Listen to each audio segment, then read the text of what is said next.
इस हफ्ते मार्केट सिर्फ 4 दिन खुलेगा क्योंकि 25 दिसंबर को क्रिसमस की वजह से हॉलिडे है, यानी ट्रेडिंग डेज कम है तो वॉलेटिलिटी और तेज मूव्स दोनों की संभावना बनी रहती है।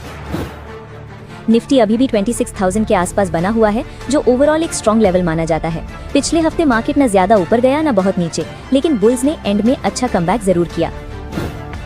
टेक्निकल नजरिए से HDFC सिक्योरिटीज के नागराज शेट्टी के मुताबिक अगर निफ्टी 26,000 से 26,050 के रेजिस्टेंस जोन के ऊपर टिकता है तो आने वाले समय में 26,300 की तरफ बढ़त देखने को मिल सकती है। नीचे की तरफ देखें तो 25,800 से 25,700 का जोन अहम सपोर्ट माना जा रहा है। इस रेंज में बाजार को फिलहाल मजबूत सहारा मिलता दिख रहा है। शुक्रवार की तेजी के बावजूद बाजार लगातार तीसरे हफ्ते गिरावट में रहा। हफ्ते के दौरान निफ्टी ने अपने 50 डे मूविंग एवरेज के आसपास सपोर्ट लिया और 26,900 के ऊपर बंद होने में कामयाब रहा। सेंट्रम ब्रोकिंग के नीलेश जैन का कहना है कि निफ्टी के लिए 26,000 के आसपास 21 डे मूविंग एवरेज एक बड़ी रुकावट है। अगर बाजार इस स्तर के ऊपर टिकता है तो शॉर्ट कवरिंग आ सकती है और इंडेक्स 26,200 की ओर जा सकता है।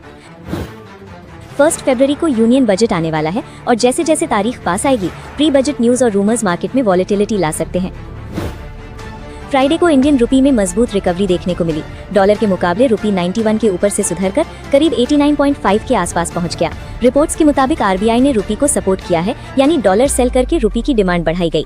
डॉलर इंडेक्स में भी गिरावट आई है और 100 के नीचे बना हुआ है, जो इमर्जिंग मार्केट्स के लिए जनरली पॉजिटिव माना जाता है। FII एक्टिविटी में भी सुधार देखने को मिला है। पिछले कुछ सेशंस में FIIs बायर्स रहे हैं और फ्राइडे को अच्छी खासी बाइंग देखने को मिली। अगर मंडे से FIIs कंसिस्टेंटली बाइंग करते हैं तो मार्केट में कॉन्फिडेंस और मोमेंटम दोनों बढ़ सकते हैं। गोल्ड और सिल्वर प्राइसेस मजबूत बने हुए हैं। गोल्ड डोमेस्टिक लेवल पर ऊंचे दाम पर है और इंटरनेशनल मार्केट में भी स्ट्रॉन्ग ट्रेंड दिखा रहा है। सिल्वर ने भी तेज मूव दिखाया है और इंटरनेशनल मार्केट में $67 के आसपास ट्रेड करता दिखा।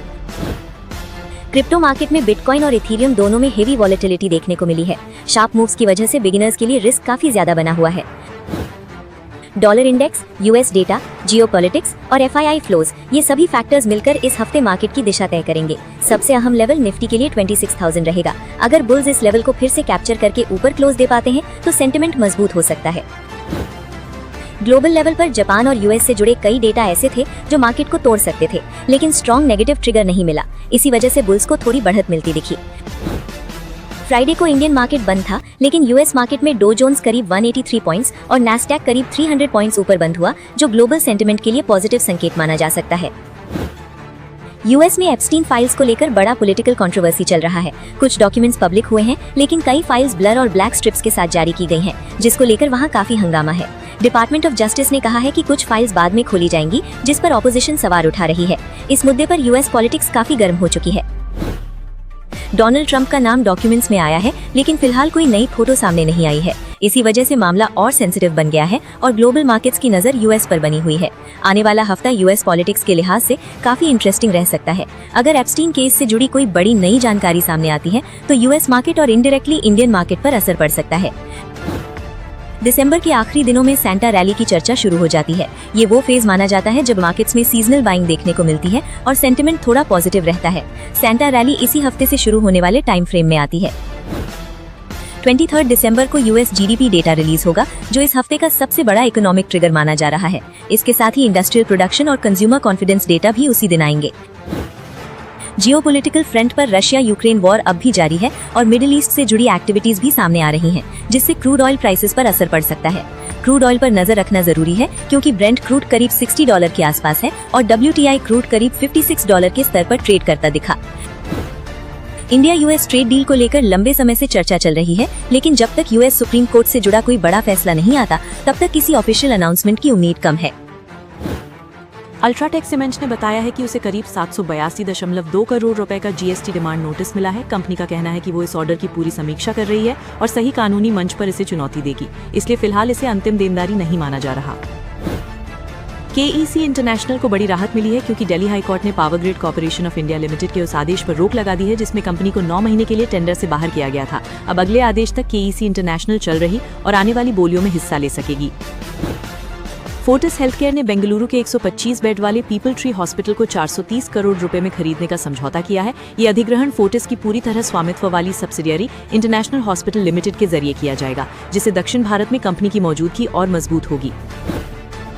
टाटा स्टील को झारखंड के जमशेदपुर स्थित सीजीएसटी और सेंट्रल एक्साइज विभाग से 1132.18 करोड़ रुपए की देनदारी चुकाने का आदेश मिला है, जिसमें जीएसटी राशि, जुर्माना और ब्याज तीनों शामिल हैं, जिससे कंपनी पर नियामकीय दबाव बढ़ा है।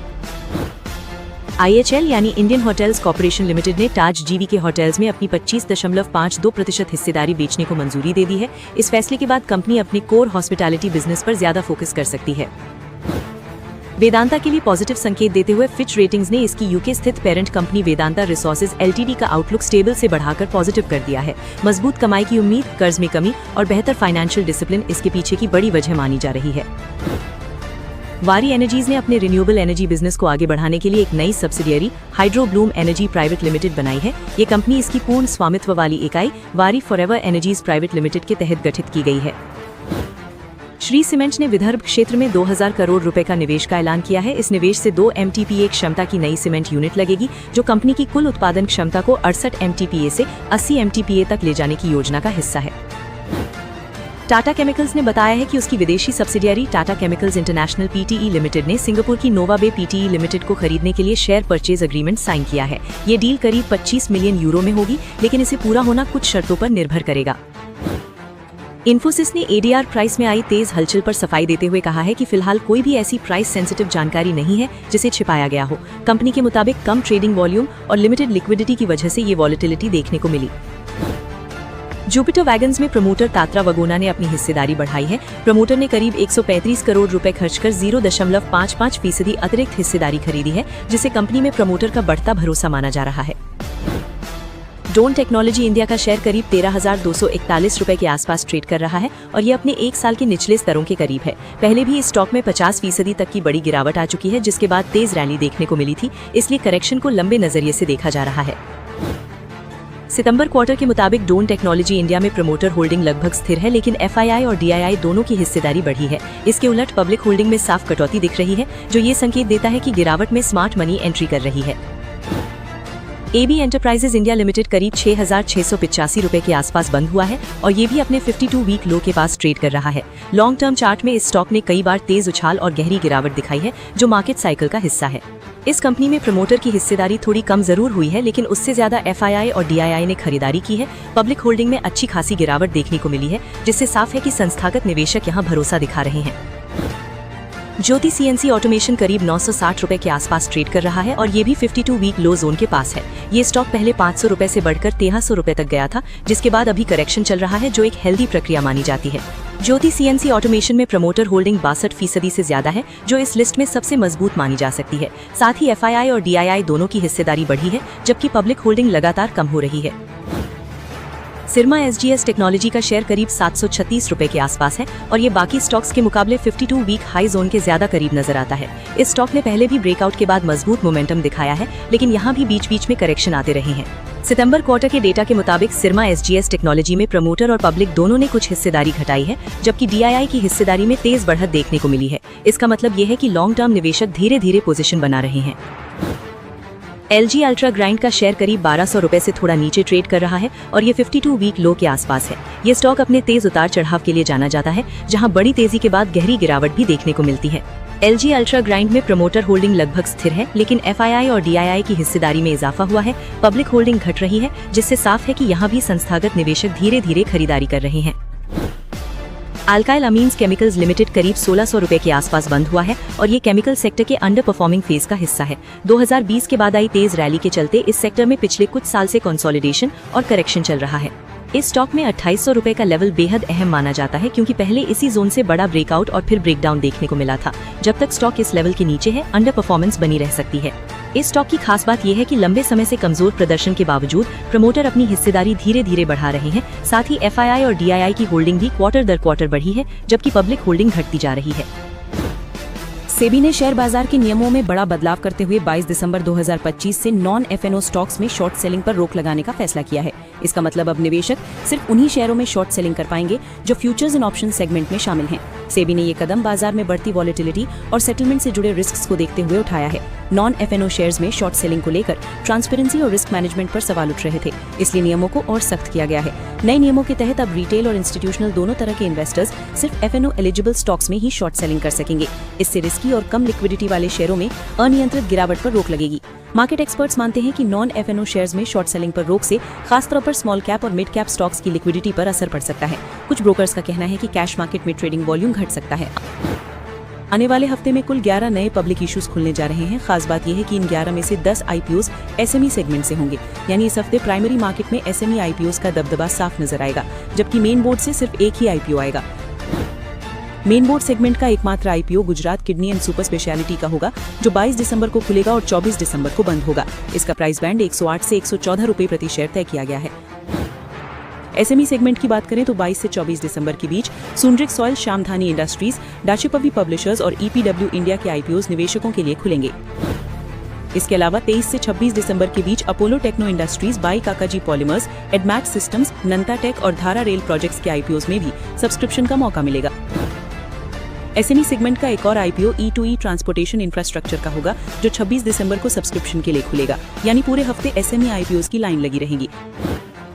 नए आईपीओज के साथ साथ अगले हफ्ते सेकेंडरी मार्केट में नई लिस्टिंग्स भी देखने को मिलेंगी। कुल मिलाकर 5 आईपीओज की लिस्टिंग आने वाले दिनों में तय मानी जा रही है। KSH इंटरनेशनल आईपीओ की संभावित लिस्टिंग 23 दिसंबर को BSE और NSE दोनों मेन बोर्ड पर हो सकती है, जिस पर मार्केट की खास नजर रहेगी। एसएमई सेगमेंट में नेपट्यून लॉजिटेक आईपीओ की लिस्टिंग 22 दिसंबर को BSE SME पर होने की संभावना है, जिससे एसएमई इन्वेस्टर्स को पहला लिस्टिंग गेन का मौका मिल सकता है। Global ocean logistics India IPO और मार्क टेक्नोक्रेट्स की संभावित लिस्टिंग 24 दिसंबर को BSE SME और NSE SME पर तय बताई जा रही है। वहीं फाइटोकेम रेमेडीज इंडिया आईपीओ की लिस्टिंग 26 दिसंबर को BSE SME पर हो सकती है, जिससे हफ्ते के आखिरी दिन भी आईपीओ एक्शन बना रहेगा। मंडे के लिए पहला स्टॉक हिंदुस्तान कॉपर है, जहां 387 से 388 रुपए के आसपास खरीदारी की सलाह दी गई है। इस स्टॉक में करीब 6% तक का अपसाइड दिख रहा है और इसका टारगेट 410 रुपए रखा गया है, जबकि नीचे की तरफ 375 रुपए का स्टॉप लॉस माना गया है। टेक्निकल चार्ट की बात करें तो हिंदुस्तान कॉपर ने वीकली टाइम फ्रेम पर कप इन हैंडल पैटर्न से ब्रेकआउट दिया है। आसान भाषा में कहीं तो ये पैटर्न आगे तेजी जारी रहने का संकेत देता है और आमतौर पर इसके बाद खरीदारी बढ़ती है। दूसरा स्टॉक श्रीराम फाइनेंस है, जिसमें 900 से 905 रुपए के आसपास खरीदारी की सलाह दी गई है। इसमें भी करीब 6% का अपसाइड माना जा रहा है और इसका टारगेट 960 रुपए रखा गया है, जबकि नीचे की तरफ 870 रुपए का सपोर्ट और स्टॉप लॉस अहम है। श्रीराम फाइनेंस ने पहले अच्छा रन दिया था और उसके बाद 830 से 875 रुपए के दायरे में कुछ समय तक कंसोलिडेशन में रहा। अगर श्रीराम फाइनेंस 870 रुपए के ऊपर टिका रहता है तो 960 रुपए तक की मूवमेंट संभव मानी जा रही है। एनालिस्ट्स की कंसेंसस रिपोर्ट्स बताती हैं कि सेंसेक्स के कई हेवीवेट स्टॉक्स में अगले 12 महीनों में अच्छा अपसाइड देखने को मिल सकता है। ये टारगेट्स रिसर्च बेस्ड एस्टिमेट्स हैं, जो फ्यूचर अपॉर्चुनिटीज की ओर इशारा करते हैं। इटर्नल का स्टॉक फिलहाल करीब 286 रुपए पर है और एनालिस्ट्स इसमें 33% तक का अपसाइड देख रहे हैं। ज्यादातर एक्सपर्ट्स की राय इस स्टॉक पर बाय की बनी हुई है। ट्रेंड में एनालिस्ट्स करीब 30% का अपसाइड मान रहे हैं और रिटेल कंजम्पशन ग्रोथ से स्टॉक में आगे भी स्ट्रेंथ बनी रह सकती है। एनटीपीसी को पावर सेक्टर में स्टेबल ग्रोथ के चलते पसंद किया जा रहा है और एनालिस्ट्स इसके करंट लेवल से करीब 29% अपसाइड की उम्मीद कर रहे हैं। ICICI बैंक, ITC और HDFC बैंक जैसे लार्ज कैप स्टॉक्स पर भी एनालिस्ट्स काफी बुलिश हैं। इन स्टॉक्स में 18 से 25% तक के पोटेंशियल रिटर्न्स बताए जा रहे हैं। Hindustan Unilever, UltraTech cement, power grid Corp और अदानी पोर्ट्स जैसे स्टॉक्स भी एनालिस्ट्स की राडार